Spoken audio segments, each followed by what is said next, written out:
how have things been going in the comedy world? Comedy world has been quite good. I try and do one gig a week. Yeah, one a week. And I went to Edinburgh for 4 days in August, which was amazing. I've never been before, and I'm decided I'm definitely going to take a show. Oh, really? But yeah, I probably want to share a room with someone. I don't think I can do an hour just yet, but I want to share a room with someone. I'm just looking for the right person to kind of compliment me. I should have gone this year, but I just didn't get my arse in gear, so I know I've got to get everything ready by January. I've kind of already started working on the show. I might just say sod it and just do an hour, you know, and do it on my own. But it's really scary, and I can't go for the whole month because of work. And it costs a lot of money. Yeah, it does. I mean, obviously I'll go on the free fringe and what have you, but it's still going to cost money. So if I can get someone that I can share the room with, you know, that would be great. And I'm thinking of getting someone very different to me, so either a female comic, or maybe kind of straight white male. So I'm getting something. I don't want another LGBT comic. I think it will be just because then it becomes an LGBT show, and I don't really want it to be about that. I just want it to be comedy, and I happen to be black and happen to be gay. I think that's more of what I'm heading for. There's something I definitely want to get onto in this conversation about stereotypes and all that sort of stuff, and how these things become like hack after a time, and it doesn't help you in some ways because. Anyway, we'll get on to that. Let's kickstart this anyway. Okay. Hello and welcome to the Comedian's Outlook. I'm Luke Anthony, and today I'm joined by fellow comedian Rod Richardson. He's been in the game for a little while, and he's now headlining shows all over London and hoping to take up an Edinburgh show next year. So welcome to the show, Rod. Hi. Welcome you to having me here. Thank you very much. You're welcome to me. So I am. That's right. Yeah. I need to take that back. Sorry. Thank you for having me. Yeah. Is this your first podcast? It is. Oh, I'm taking your virginity. I love doing little podcasts. I think that went a long time ago, to be honest. So when did you first get into comedy? Well, actually, my comedy journey started many years ago. I was on a cruise ship, probably about 7 or 8 years ago, and I used to, at dinner parties, tell jokes, little riffs of jokes, which were repurposed jokes from other comedians. Interestingly enough, my comedy hero at the time was Mike Reed. And most people are horrified by that because they thought he was homophobic, racist and sexist. But he also made fun of himself. I thought he was hilarious. And I used to repurpose some of his jokes. And so I was on a cruise ship. They had an open mic night, and my best friend said, "You need to go up there." And I just literally put my drink down and ran up onto stage. And that was the first time I'd done comedy. I got clapped completely. It was great. And then I didn't really do anything with it after that. And then about 2 years ago, I was walking down High Street near where I live, and there's a comedy school there, and they were doing 6-week courses, and I thought I'd give it a go. And the rest is history. I didn't really stop. I did my showcase. February gone was a year, and I've been gigging ever since. So I've not stopped. So that's really my history. I've not been at it that long, but I think what I found is it's a very, very welcoming community, and although there's always that little bit of rivalry and kind of who's doing what and stuff, I like it as a community. I find it quite supportive. Yeah, I mean there is. Of course, there's a little bit of resentment when it comes to getting gigs and things like that. So how soon did you start gigging regularly after that? Straight after. So I can remember I think my showcase was on the 8th of February, and a week later I did my first gig. And as I've said, I hadn't stopped. I had a month off at the end of last year, but I gig pretty much once a week, every week.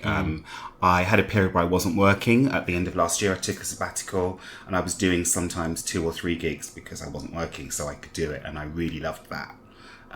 But that isn't sustainable with a day job. So, So I try and do 1 a week to keep my juices going.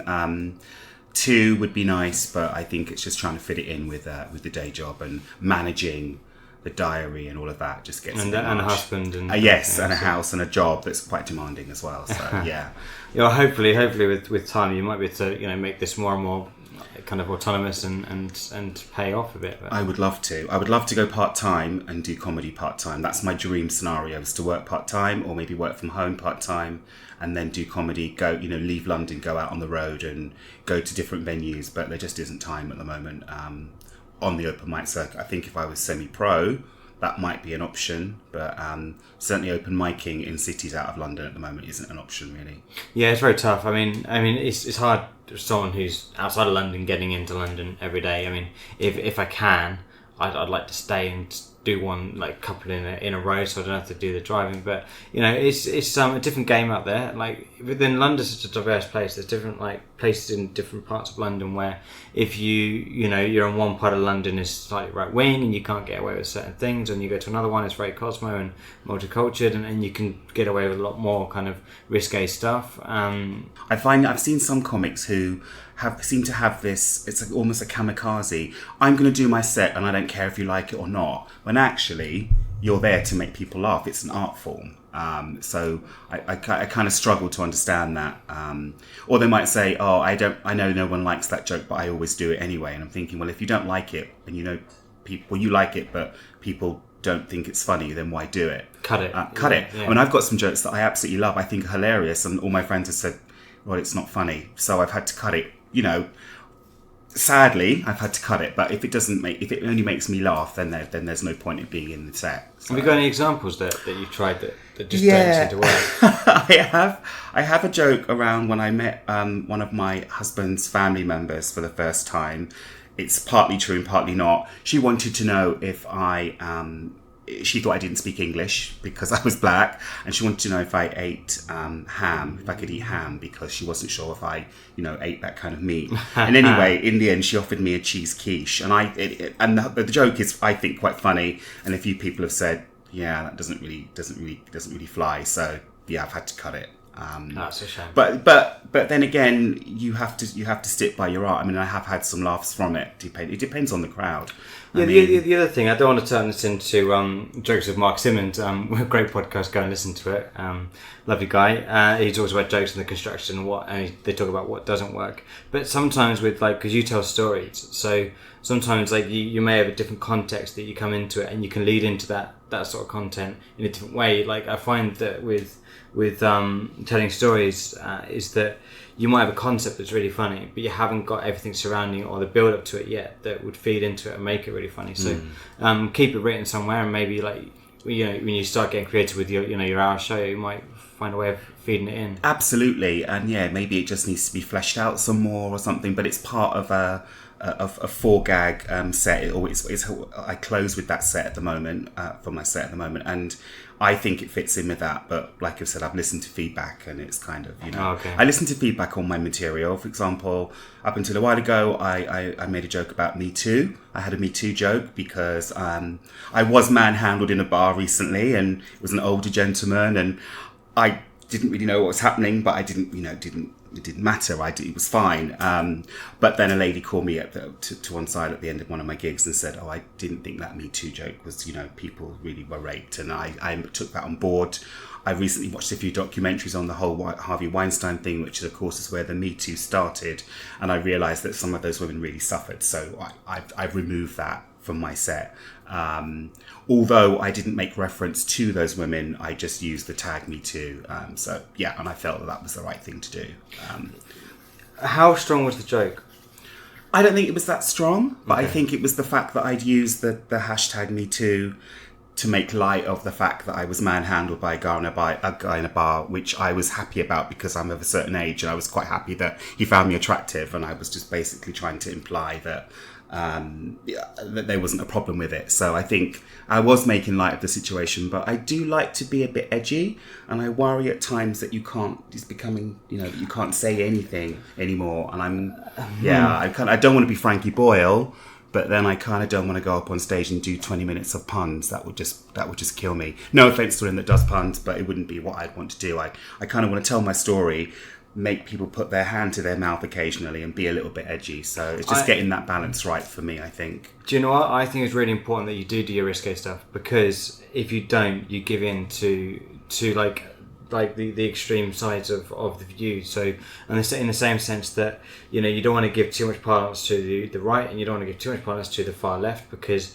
what happens, you get this kind of massive divide in social attitudes, where then you just get this conflict. Really, you need to carry on doing those things, because if you don't, then you're not having that conversation. The fact that you're mentioning these things and people are aware of Me Too and things like that, it's important. It's better to be having the conversation than not having it. And so I think if you get a really strong joke around something that's that sensitive, and the construction of it, and you can back up every bit of that joke, and you can prove that the joke isn't the Me Too thing. The joke is that I'm a gay person can also be manhandled, but it's not always a bad thing to be manhandled. Yeah, I mean, I was actually quite flattered by the fact that he manhandled me and touched me up, because I thought, I'm 50 nearly, you don't look a day older than 30, I'm telling you now. Thank you very much. Yeah. But that's not I'm not vocalizing my manhandling of you or anything like that with over flattering. And I just thought, God, I've still got it. It was more about that. I was like, I've still got it. Yeah, he touched me up, and he touched me up and then walked away because somebody younger came in, which didn't make me happy. But I think maybe using the Me Too hashtag was maybe I don't know. I just didn't feel it was the right thing to do anymore. Although, I find with millennial audiences, I tend not to go down that well because of my edginess, and because they maybe don't feel comfortable laughing about some of the stuff that I talk about. So, for example, I talk about the LGBT community and sometimes the ridiculousness of it, sometimes in terms of the labels and LGBTQ plus AI, and all of this, and kind of just, why does everybody have to have a new label? Why is there a different term for sexuality? Do you like cock or don't you? And that's one of my jokes. And they don't really get it. Really? They sort of, they don't get me. I mean, my nightmare scenario is when I walk into a room and it's in one of those trendy areas like Shoreditch, and it's full of very woke, with young kind of, and all that sort of stuff. They really don't get me. Who really get me are the older generation, or the slightly more edgy, people in society. So sort of kind of more working class kind of bit. They might not really get the fact that I'm gay, but they'll think it's funny. They'll understand what I'm saying. The Afro-Caribbean community, some of the females don't get me. I think they might feel that I'm being sexist because I'm gay, and I'm not. So it's kind of, and I've got an example of this a couple of months ago. Did a 10-minute set one night and literally stormed it. The next night, nothing. Same set. Everything. And it's just two completely different audiences. One was in South East London, one was in North London, in Islington. Just didn't get me because of the crowd. So and I could have walked away from that feeling like, I'm not funny, I'm awful, but I know that I can make people laugh. It was just the crowd on the night. They were a tough crowd. I wasn't the only one that had a tough night. No, that's right. And it can be quite soul destroying sometimes when you're a comedian. Particularly when you don't get the laughs that you really think that you might deserve, because it's either a very quiet room or just the type of people that are in the room. But you have to keep going. Got to keep going, and that's what I do. I just keep going. I remember the times when I've completely stormed it and completely brought the house down, and I just focus on those. Yeah. So when you do go through a gig that you feel like that you could have done better, not necessarily the audience could have done better, how do you pick yourself up from that? How do you rebuild that confidence for the next gig? Yeah, I always record my sets, so I play them back. I look at the delivery, and there might be times when I am telling my story, but maybe I've over elaborated. Maybe I've put a topper on the end of the joke without realizing, which is one of my bad habits. So I work on that. And it can be, again, how I present myself when I go on stage as to whether they really like me. So within the first few minutes, they've really got to like me. And I think that's one of the things I've noticed with some of the audiences. I might go on stage, and if I'm feeling very confident, that can come across as maybe a little bit kind of arrogant, maybe. And so it's how I get them on side at a very early stage. But yeah, I pick myself up, I play it back, and I think, yeah, that doesn't work there. And I will very often move, I have an order of my set of a 5 and a 7 and a 10 at the moment. And I'll move them around, maybe pull things out, pull some stuff in from before. And writing new material, I have new material fear, so I write new material all the time. I'll test it, but I'm never confident enough really to do a whole set of new material. Oh no, you can die really quickly. Yeah. Hey, you may think it's a little bit annoying that I am interrupting this podcast. You're enjoying this conversation right now, I'm sure. But you know what's even more weird is that I'm interrupting myself because I'm interrupting my own podcast. So that's strange. Is there some kind of therapy that I could get for that? I don't know. But hey, I've got another podcast called Outlook on Life. I do this with two friends of mine, Chris Walters and Martin Shaw. Have a little listen to this little short clip from that podcast. But right after that, I'll be straight back in with a conversation that I'm having with Rod Richardson. Great conversation, by the way. I hope you're enjoying. How have you been getting on with energy companies, Chris? There's just constantly more shit that pisses me off. Like when I get my bills each month, I manually pay all the bills. So I call the water, paying 50 quid a month. I call the gas and electric, paying 80, 90, £100 a month. Between last month and December, so it was August time. So all between August and December, they estimated I was spending £2,000 on energy. £2,000? So they estimated I was spending £2,000 on energy. So would you agree that they've overcomplicated your energy bills? Yeah. And you want to change your energy supplier, but who can you trust? Who can you trust? Well, Which, you know Which, don't you? Yeah. They asked their energy customers to rate their supplier, okay? They rated the supplier's practices and procedures against 36 different criteria, including prices, response time, and customer service. And after a thorough review, there's only one energy company which recommends. Do you know who that is? No. Octopus Energy. Right. And do you know what about Octopus Energy? Do you know what they say? You should go with Octopus Energy because energy shouldn't cost the earth. And we know what you're like, Chris. You like to run your washing machine every fucking day, don't you? Short cycles. Yeah. Short cycles. Right. Short cycles. Right. So Would you just put shorts in the washing machine? all right. So if you want to offset the balance and be good for the environment, you go with Octopus Energy, and you can not cost the earth. Okay. You understand? And most homes could save by switching to Octopus Energy, and their energy is 100% renewable energy. 100% renewable. 100% renewable. I'm not lying to you, Chris. Have I ever lied to you, Chris? I have never lied to you, have I? No, never lied to me. And I especially would not lie to you about Octopus Energy.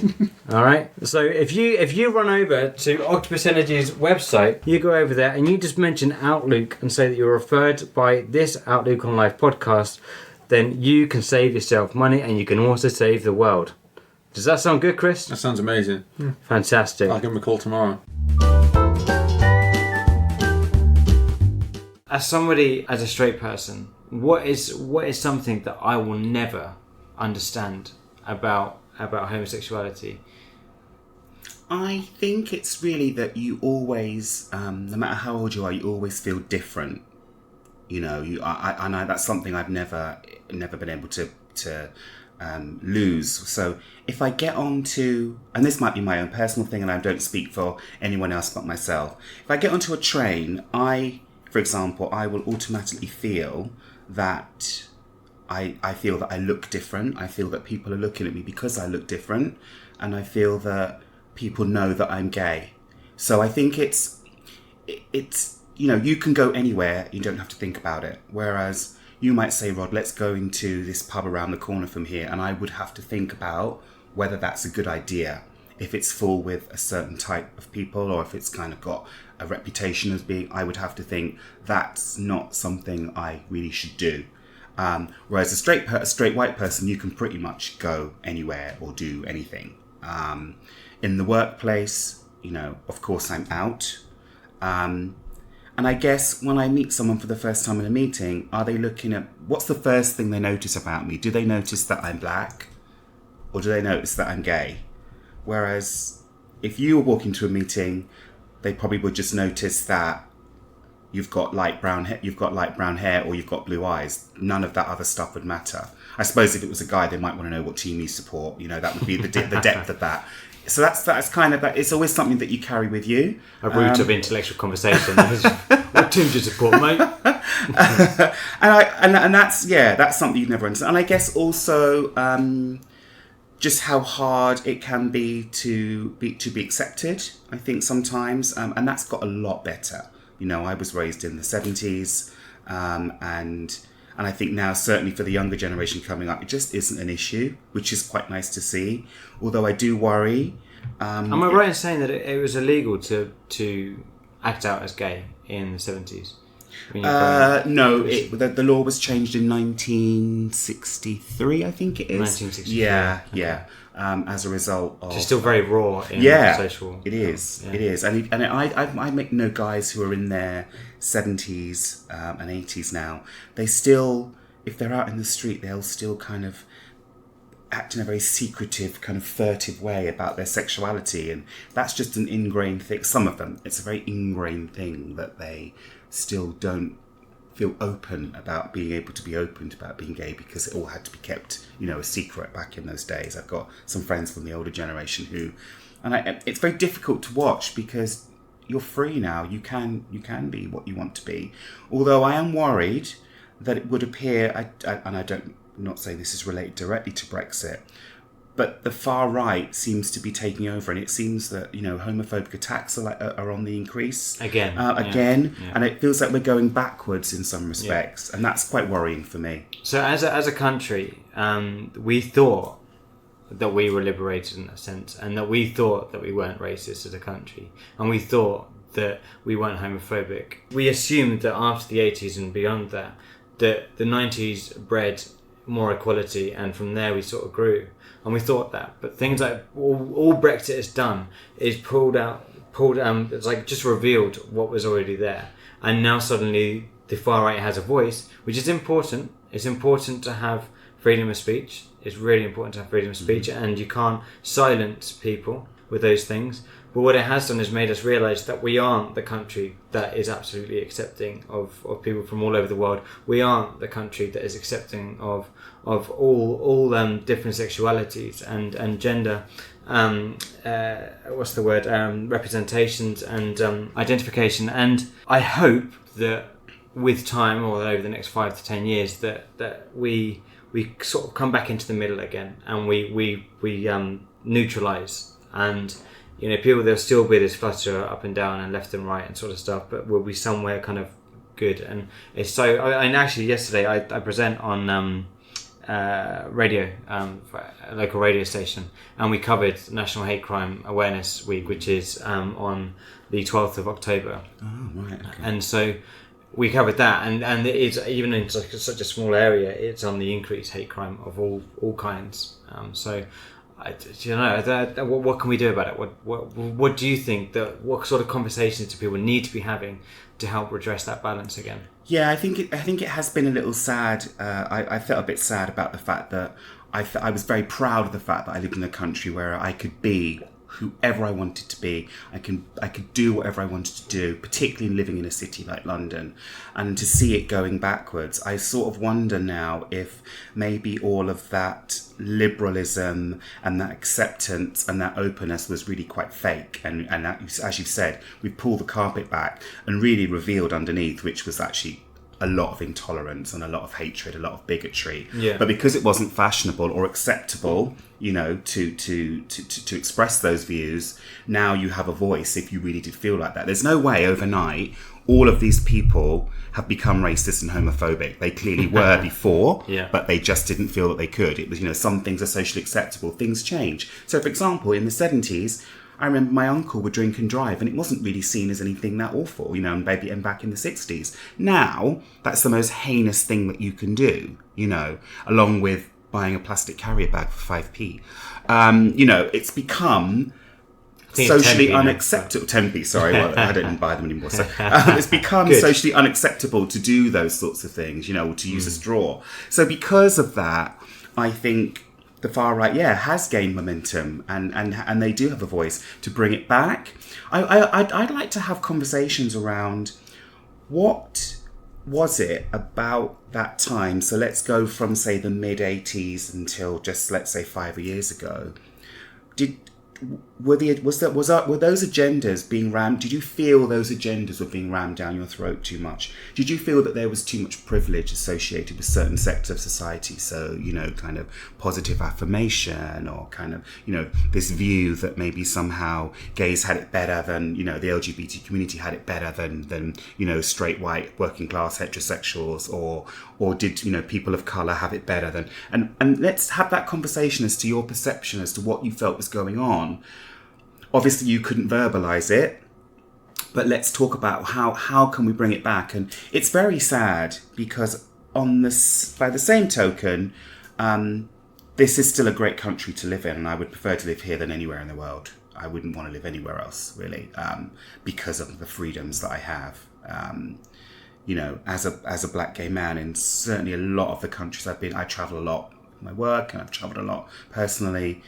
I don't feel as free as I do in the UK. I don't feel as free. So, if I go to America or across Europe, I just don't feel as free. I don't feel I would have the life that I have, the career that I have, the status that I have. In some of those other countries, I just don't believe that would happen, and that's my view. Okay. So one of the most refreshing and most beautiful things that I see now regularly are people that are practicing a homosexual relationship of any kind, holding hands and kissing in public, which I just think, as much as we've seen these kind of resurgence of the far right, you are proudly walking down the street now in your gay relationship or in your marriage. And I just think that if you continue doing that and you keep stand proud, tying in with like the Pride Britain and everything else, and stand proud and continue doing that, then people will have to accept it eventually. Laws will come into place, legislation will come into place, hate crime will get more and more serious, hate incidents will become more and more serious and prosecutable. And so I really urge anyone that just keep pushing it. Like my partner's from Uganda, right? And so we're in an interracial relationship, and how important it is for us to walk down the street holding hands and just acting normal, because it is normal, because we are just people and we are in love. And for me, I think it's so refreshing that we are in a liberated country, and I just think we just need to continue as we were through the early part of the 2000s, and if we continue that, then eventually people will have to adapt. And that generation is I'm not ageist, I don't want to discriminate against any kind of person at all, but there is a certain age, over a certain age, that would have those sorts of views, or like people like Nigel Farage, who are within that kind of vicinity of that age, that are getting people like that on that side, and the more we don't let that deter us from what we're proud of, the less they can speak, and the less they can influence. So just within that, when you go on stage, what are the sort of stereotypes that get commonly associated with you that you really hate? I really hate. Yeah, I think one of the stereotypes that's associated is that I maybe perhaps take dick up my arse, which is to go straight to the point. I think there's always that assumption. Do you work with that? Yeah, no, I don't. I don't. Although I think I have to be hands up and say, I'm probably play up to a lot of stereotypes. Yeah. So I've got a question about that. So I always try and look really nice on stage. So I'm always sort of quite, I wouldn't say camply dressed, but overtly gay, I would say. Wear a bow tie, flowery jackets, kind of, my strap line is that I'm making the open mic circuit a more glamorous place, 1 gig at a time. And I sort of stole that from an old friend of mine who does hair, and he's got, his strap line is very similar, and I stole it from him and just rejigged it. But yeah, so I am about going on stage and looking different and having a brand. A lot of comedians that are on the circuit will just go on stage, and I think, well, actually, there could be an agent in the audience. I want to walk on stage and have a presence and have a stage presence. So that's kind of my brand. The other thing is that I'm quite sort of I'm quite gay. I'll always have a bit of banter with the promoter, who are usually straight white male. And quite like watching them squirm or quite making them uncomfortable. So that's a little bit of a stereotype, almost predatory. I like the fact that I'm a gay man, but not. I make it quite obvious that I'm not passive. That I actually can be quite active, and I would pursue someone if I wanted to, as opposed to being girly and kind of mincy. I'm not that kind of a gay man at all. Almost kind of frightening in a way to some men, I guess. And in terms of stereotypes, I'm not your typical black man, I guess. The some of the black community don't always get me, but they like that I can make jokes about it because they're my people. I can make jokes about my time growing up in a small town, which is Slough, which was awful. My father's disappointment with me being gay and how he handled that at the time, and just going to a good school but with rubbish people in it. Really, generally, it was just kind of some of the people I went to school with were just terrible. They're terrible to me. And I've sort of turned a lot of that stuff into comedy, and there's a lot of good material there. So I met you last year at Healing Comedy Club, and Rudy Iliassi runs that. He's moved locations out, but it's a great night. He's a great promoter.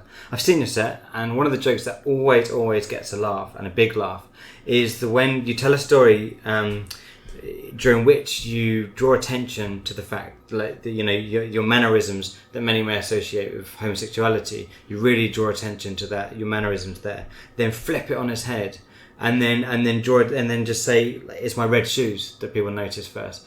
And I really like that. How much does your sexuality influence your material? It does influence my material quite a lot. I think. A friend of mine asked me a very interesting question. He said, which do you feel more? Do you feel black more, or do you feel gay more? So do you feel more gay or more black? And I thought, that's a horrible question, an absolutely horrible question. Do I feel like a black person who happens to be gay, or a gay person who happens to be black? So I think, a big part of my identity is that I'm a black gay man. They're side by side. Yeah, they're side by side. And I think I try to make my material about my life and my life, muddling through my life from early years in Slough, coming to London, making my fortune, various relationships, and now I'm married, and kind of the hilarity that came with that. I enjoyed that there's a lot of material that comes out of that. Let's just put it that way. So one of the things that you must get quite often, or at least exploit if you can, because you absolutely should, is positive discrimination. What are your views on positive discrimination? And is this in the context of the open mic circuit? Just in in the comedy world, there is like a positive discrimination. There are certain nights that are just for LGBTQ plus, etc. Right.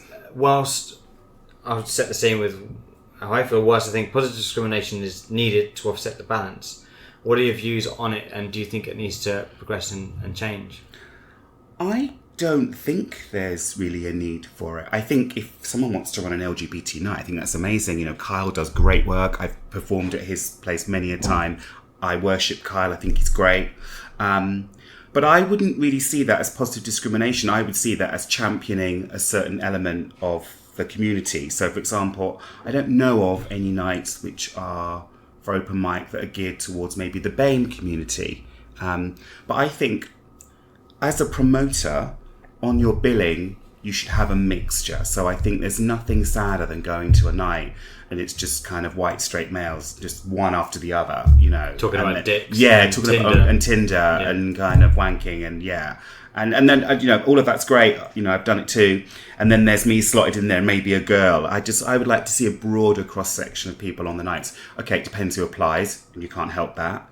But positive discrimination, I don't know whether that's something I would really... And also, I've had people come up to me after shows, other comedians, and they say, "Oh, that was really great, you did really well. But, you're going to always do really well because, you're black and gay." And like, "Oh, yeah, you're different. You've got a USP."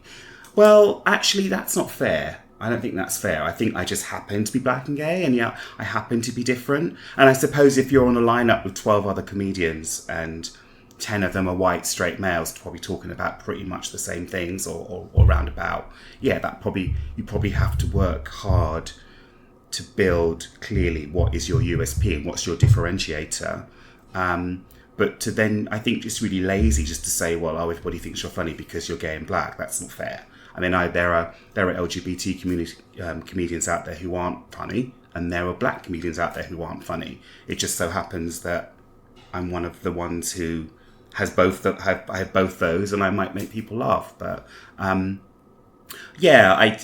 although I'm all for diversity, and I must say sometimes it has been quite soul destroying when I've turned up on a night and it just isn't very diverse. And there have been times when I haven't felt that I fitted in. So, you know, if we're in the green room waiting to go on, or we're waiting to, for the show to start, I sometimes don't have, not so often, but I sometimes don't have a lot to say to some of those guys. It just doesn't, and they don't know what to say to me, or they don't get me, which works, it's fine. And certainly for female comics, I think we need to see more women, out there on the circuit and doing their thing, because they have a story to tell. And I think most female comics are hilarious because of the way that they experience things. I think the way they look at things is so much different. When a female comic tells jokes about dating, I just love it. I can't wait to hear stories about their dating. And a lot of my girlfriends, they tell me stories about the ones that are single that are dating. I mean, I could do a whole hour show on some of the stories they've told me on their dating stories. I mean, it's on the toes there. Yeah. No, I mean, exactly. I mean, okay, so when you look at platforms like Open Comedy, and you look at, if you were to do a sort of a survey of what's on there are genuinely more male comics on that website particularly. And I've done the check, I've looked, and I've asked them about it, just out of curiosity. But I still don't think it's an excuse to not book a female, or not book somebody from the LGBTQ plus group of people. And, there's no reason why... Women are more funny than men in general. They come from a better perspective. For about 50 years, men have been joking about the stereotypes that women have in the kitchen and all that sort of stuff, and in the relationship, looking after children. And now it's just like, no, this is all wrong. You're all pricks. And this is the truth now. No, your dick isn't big, and it isn't good. You're not good at sex. You're nowhere near as good as you are.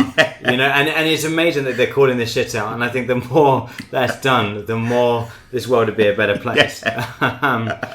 And so it's not an excuse just because there may be statistically less women in the business. It's because of social attitudes that there aren't. And if the social attitudes change and it becomes widespread, and that stigma is broken down and shattered, then you will see more, and the balance will be redressed and that sort of stuff. So, so promoters, book diversely.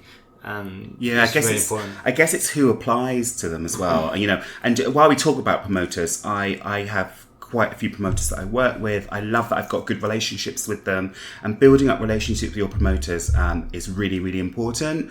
And if they like you, that again is really important, because they know what they're getting, and you know that that's going to be a good room. It's going to be well run, well organised, all of that. They've got a good MC to warm the crowd up. That's another thing that I've found is really important, is to get the MC to warm the room up and get the right person doing that. And I don't know if it's the right platform, but I think my only bugbear about my community in the 18 months I've been doing it is when we have a night that maybe it's not a bringer, and you get a comedian that will do their set and then just go home. Particularly if they're in the first half. I'm starting to have a real problem with that, particularly if you're in the second half. You've been polite enough to sit and watch them. They do their set and go home, and then you're left with a depleted room because they might take their bringer with them or what have you. I've been to gigs recently, and literally half the room is gone after the first half, because they're all systematically, comics have had their 5 minutes, picked their bag up, and literally walked out. And I think that's really unfair. I think it's disrespectful, and it's not supportive. We are there to bounce. It's particularly if it's a new material night, we're there to bounce stuff off each other. And if you just get up, do your set and then get your bag and go home, there might be reasons why. You might have another gig to go to, or there could be reasons. But it's very prolific, and it's starting to irk me. That's the only thing I can say. That's a button that maybe don't push, because I just think it's wrong. You pushed it yourself, Rod. I have, and I just had to have a platform to say it, which I've got now. The next 15 minutes of this podcast is going to be bitter and sour. No, not at all. Can we get this mic, guys, some lemons, please? So you mentioned that you wanted to do Edinburgh. Yes. So you didn't go this year, but are you writing a show now to go next year? I am. I've got a working title, and I've got the theme of the show, which is basically just really around my set, a development of my set. So, small boy from a small town, and a lot around the sense of shame that I felt about being gay. My mother wasn't happy about it. And she, neither of my parents were happy about it. We lived in a small town. There was a sense of embarrassment. So I left there when I was 18 and moved to London. And then that's when the story really started. But I think the show, at the moment, is looking likely that it will tell the story of my life so far, and then kind of all the sort of things that have happened to me in between. But the balance of that is making that funny and getting an hour's worth of gags. I saw loads of shows in Edinburgh this year, and I don't know whether I can intersperse kind of elements of acting, which I think some of the shows were, which I think you probably need to do for an hour, which is why I'm thinking maybe I might split a room and do 30 minutes. And I would love to do 30 minutes of just gags. That would be amazing, if I could. I've got a title for the show. I've even thought about the flyer. So it's going to happen. I just need to find someone to share the room with, or make that decision to do an hour-long show on my own, which is fairly scary. But when I was up there, a couple of months ago, there were so many people I knew from the circuit up there doing it. And, if they got the cojones, then I just need to person up and do it. There's also, don't forget, there's a load of sort of fringes that run up to Edinburgh. Yeah. So you have loads of opportunities to try out that beforehand. I mean, Cambridge Fringe has one around May time. Which is next year, so I can send you the details for those people. But you know, Leicester's the first one. I think it's in February of the year, and you start previewing the show as you go. So there are so many opportunities to by the time you get to Edinburgh, you'll have honed every bit of it. You'll have changed the whole set by the time you get there. So just make sure that you remember that the build up to it is also all about that. And anyway, so some people go up there and just take the show written and then go for it, but so many promoters give you the opportunity beforehand to preview bits and that sort of stuff. So. I was angry with myself when I was there that I hadn't been to Edinburgh before, even before I'd started comedy. But to be in that city, just immersed in the art of comedy and theatre, was absolutely amazing. I've never seen anything like it. I just couldn't get enough of it. And sadly, I was only there for 4 days this year. But I could imagine doing a whole month that they will be fairly brutal. And particularly, I went to some rooms and there were 4 people in the room, and that must be difficult when you're there to do a show once a day for an hour and there are 4 people in the room. That must be hard. But that's your art, isn't it? It was just a phenomenal thing to do. I loved it. Okay, so that's the first time you went up there, was it? Yeah, okay. Yeah. So what about in London then? What's your next plan with like building material then? Would you want to sort of go? Have you got any angles or avenues you want to go down that you haven't touched on yet? No, I'm going to develop where I am. So I'm married now, and I wonder if I need to develop more, about the whole thing about being married. So, for example, I get asked a lot if why we haven't got kids. And I've written a few gags around why gays shouldn't have kids, which is quite interesting. And for a moment, we did think we would have children. We thought about it, and then I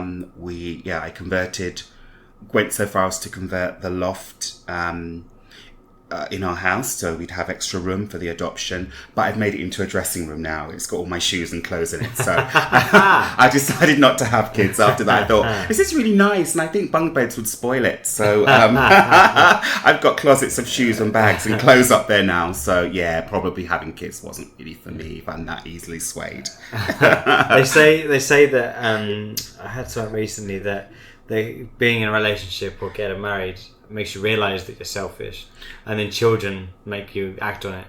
And I just don't know if you're ready for that realisation to give up the selfishness that you should have. It's true. I mean, we've been agonising about getting a dog. We've been together for nearly 20 years, and we don't share anything together, but other than the home.